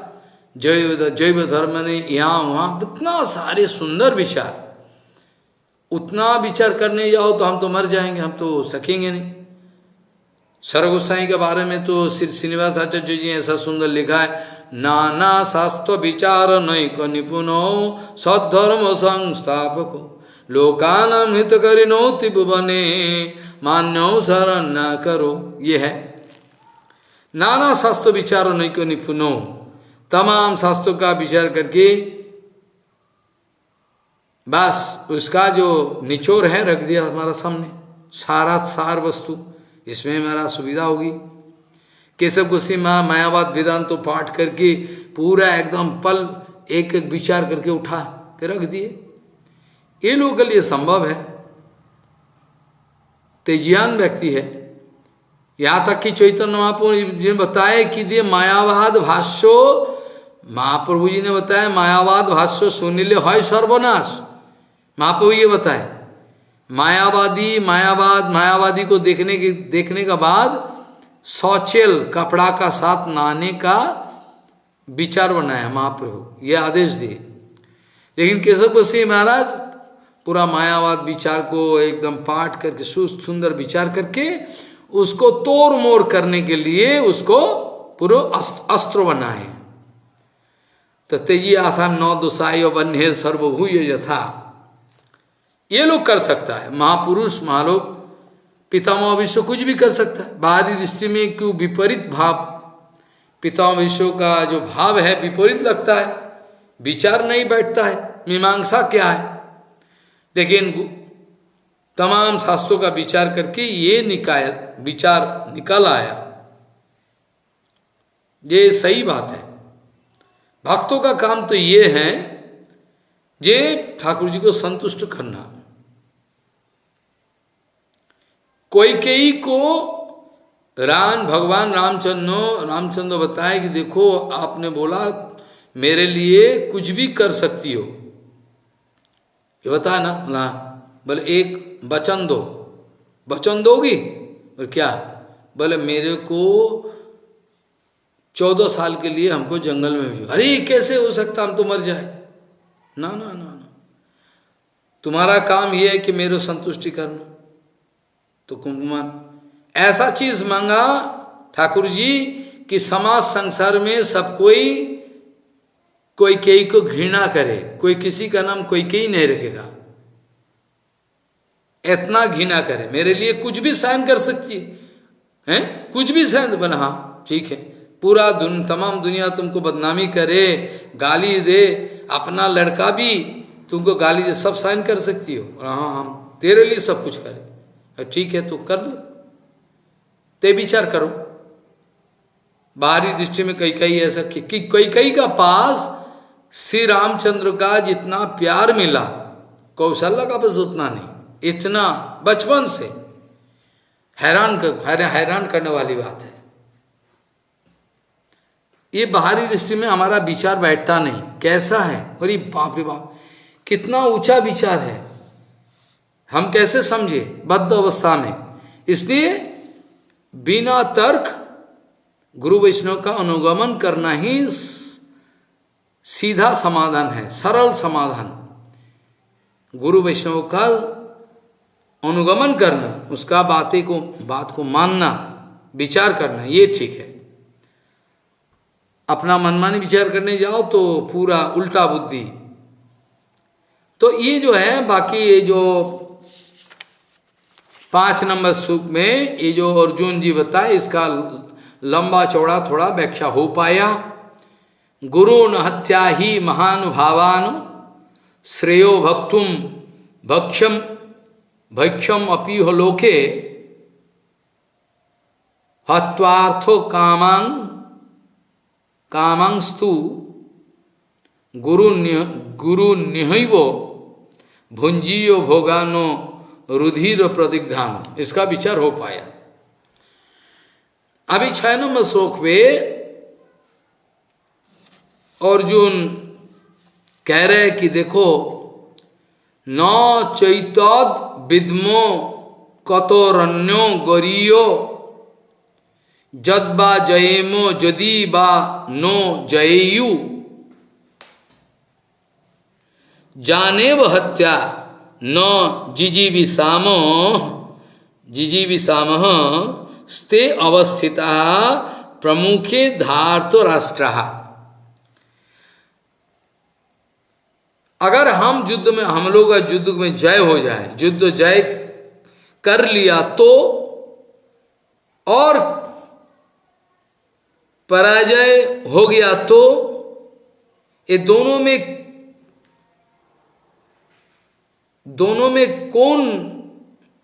में कौन सी विचार अच्छा है, कौन सी चीज, ये कौन सी विचार अच्छा है? क्योंकि हमारा मंदिर में अभी भी यही विचार बन रहा है कि जो लोगों को युद्ध में मार कर जीवित रहना मेरे लिए संभव नहीं है। यही धृतराष्ट्र का पक्षो लोग युद्धार्थों युद्ध करने के लिए सामने उपस्थित है, और ये दोनों में युद्ध करना उचित या ना करना उचित या पराजित होना ही अच्छा। इसमें कौन सी चीज अच्छा है? कारण जिन लोगों को मारकर हम जीवित नहीं रहना चाहता, ये धृतराष्ट्रीय जो पक्ष है, स्ते अवस्थिता प्रमुखे धातुराष्ट्र। सौ विचार ये है, अर्जुन पूछ रहा है कि ये प्रश्नों का मापिक लग रहा है, लेकिन बिल्कुल ये परिप्रश्न नहीं है। गीता में आएगा ना, गीता में ये विचार, जब तद्विधि प्रणिपातेन परिप्रश्न सेवया उपदेक्षन्ति ज्ञानम ज्ञानी तत्वदर्शिन। अर्जुन का जो ये प्रश्न जो ये परिप्रश्न नहीं है, हम देखेंगे विचार करके। फिर भी ठाकुर जी करुणामय है, इसलिए स्वाधीन मम तम प्रपन्न बोलने से ही प्रवचन शुरू कर दिया। दूसरा कोई गुरु होता तो बोले थे पहले हम देखे शरणागत है कि नहीं तू। अगर शरणागत है, अभी हमको बोला स्वाधीन में प्रपन्न, अब जाओ हम बोला बोले नहीं हम युद्ध नहीं करेंगे, तो कैसा शरणागत है? ये हम देखेंगे विचार करके। न चैतद विद्मः कतोरन्यो गौरियो जद्वा जयेमो जदि वा नो जयीयु जाने व हत्वा न जिजी विषामः स्ते अवस्थिता प्रमुखे धार्तराष्ट्र। ये विचार है। ऐसा अर्जुन का प्रश्न है, अर्जुन का ये प्रश्न है। अर्थात अर्जुन का कहने का मतलब है हम युद्ध बंद करके भिक्षावृत्ति को अपनाएं या तो युद्ध करें, ये दोनों में कौन सी रास्ता अच्छा है? एक तरफ भिक्षान्न ग्रहण करने में जीव हिंसा का कोई सवालत नहीं है, कोई विचार नहीं बनता। जीव एक तरफ भिक्षान्न ग्रहण करे, ये तो क्षत्रियों के लिए बहुत सख्त माना है, सख्त माना, निंदनीय है। और दूसरे तरफ देखो, अगर हम भिक्षान्नों के द्वारा जीवन को गुजारा करें, इसमें तो कम से कम जीव हिंसा का कोई सवाल नहीं है। इसलिए तो ये सही लगता है मेरे। और दूसरी तरफ युद्ध जब भी सधर्म हेतु प्रशस्त, किंतु उभय पक्षों का अंदर में जो प्रबल युद्ध हो, उसके बाद काटा पीटी सब मारा जाएगा, मरेंगे, इसके बाद क्या हो सकता?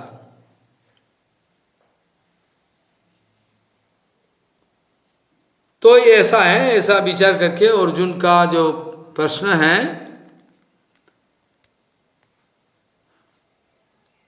क्योंकि ये लोग हम लोग अगर विजय भी प्राप्त किए, फिर भी ये सज्जन बंधु सब पिता पतमा अगर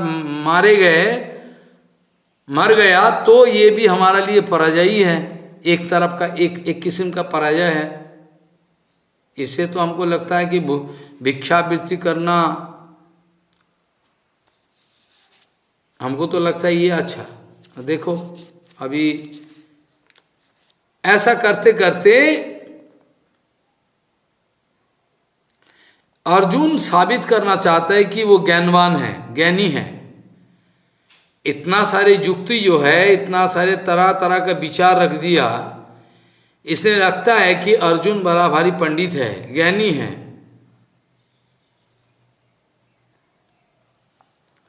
क्योंकि श्रुति में है समो दमो उपरति तितिक्षा श्रद्धान्वित है, ऐसा करके सब दर्शन करना उचित है।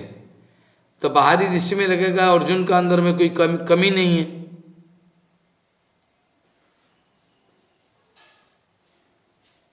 ऐसा करके अर्जुन एक बार,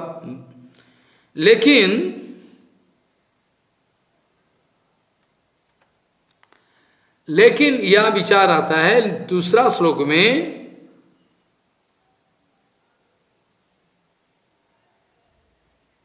जे कार्पण्यो दोषो अपहत स्वभाव पृच्छामि त्वाम धर्म संगूढ़ चेता जत श्रेयो सत निश्चितम ब्रूहि तन्मे शिष्योस्ते अहम स्वाधि मम तम प्रपन्यम। इसमें लगता है कि अर्जुन का शरणागति जैसा कुछ चीज आए। कार्पण्य दोष अपहत स्वभाव, वीर स्वभाव परित्याग किए, कार्पण्य दोष जो करना चाहिए वो नहीं कर रहा, कार्पण्य दोष अपहत स्वभाव। आप पृच्छामी इस अवस्था में आपको हम धर्म संकट में फंस गया, धर्म संमूढ़ चेता, पजलिंग कंडीशन। इसमें धर्म विषय संमूढ़ चित्त, कोई निश्चय नहीं हो रहा। जत श्रेयो सत निश्चितम, जो निश्चित रूप में मेरे लिए मंगलदायक है, जत श्रेयो सत निश्चितम, जो हमारा लिए बिल्कुल 100% मेरे लिए मंगलदायक है, जत श्रेयो सत निश्चितम ब्रूहि तन्मे, ये हमको बताओ, क्योंकि हम आपका शिष्य है। शिष्यस्ते अहम स्वाधि मम तम प्रपन्यम, हम आपका शिष्य है, हमको शिक्षा दान करो, विचार बताओ। आपका चरण में प्रपन्न स्वीकार किया, स्वाधि मम तम प्रपन्यम शरणागत।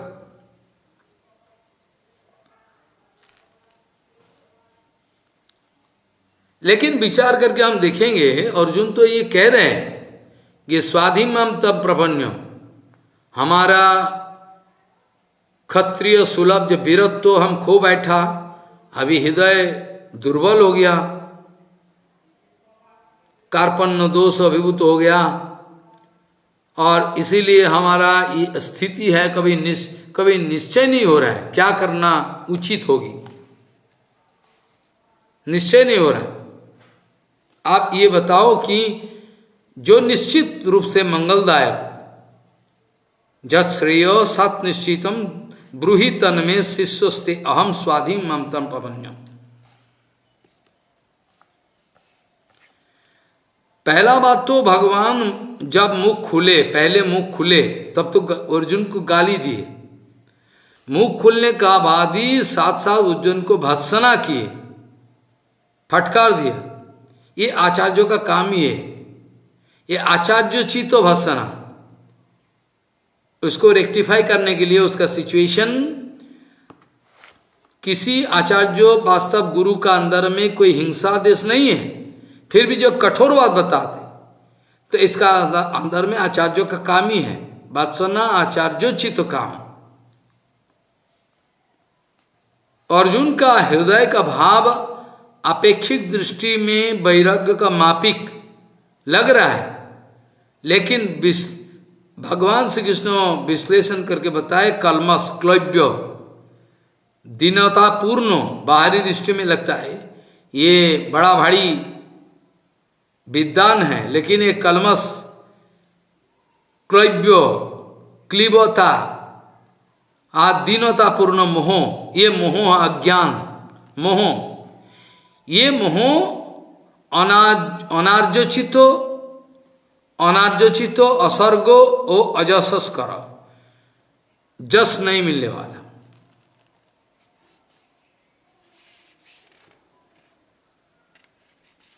अभी जो है, अभी लगता है कि शिष्योस्ते अहम स्वाधि मम प्रपन्यम, इसके द्वारा लगता है कि ये अर्जुन शरणागत हुआ, लेकिन काल हम विचार करके दिखाएंगे जे अर्जुन का ये पक्का शरणागति नहीं है।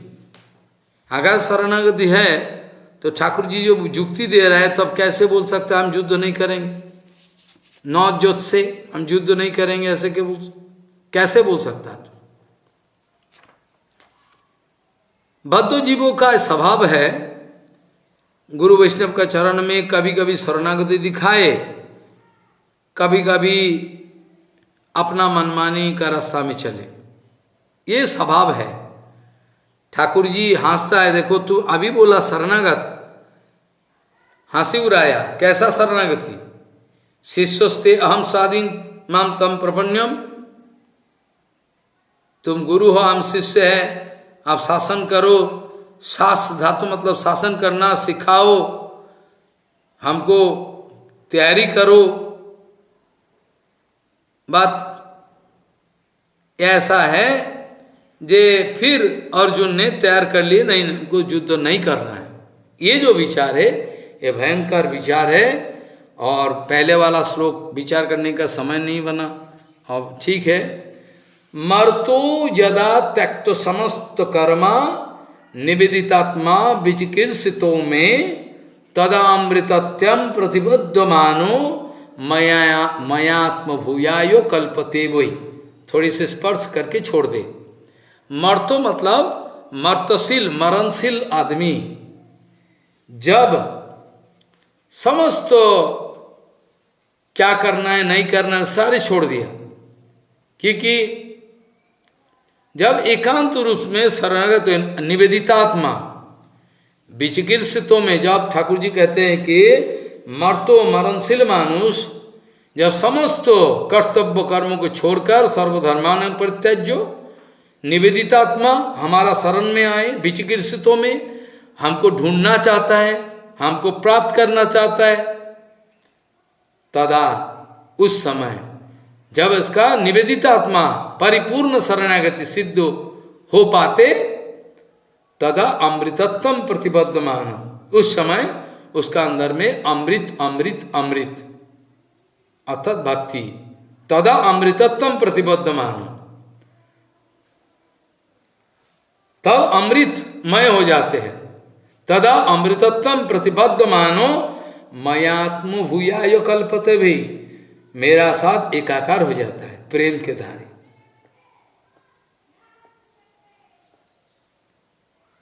माना हमारा लीला का बीच में प्रवेश हो जाता है, चिंतन करता है, ध्यान करता है। मयात्म भूयाय मतलब ऑलमोस्ट वननेस, एकता, चिंतन करते करते खो जाते हैं, इसका नाम मयात्म भूयाय कल्पते। वही अब इस विचार का साथ जो विचार अभी तक हो पाया आज, इसको विचार करके देखना कैसा सुंदर सिमेट्री है, विचार बनता है सुंदर। मर्तो यदा त्यक्त समस्त कर्म निवेदितात्मा विचिकीर्षितो में तदामृतत्वं प्रतिबद्धमानो मयात्म भूयायो च कल्पते। वही वांछा कल्पतरुर्वस्य के पास सिंधु पतितानं पावन वैष्णवभ्यो नमो।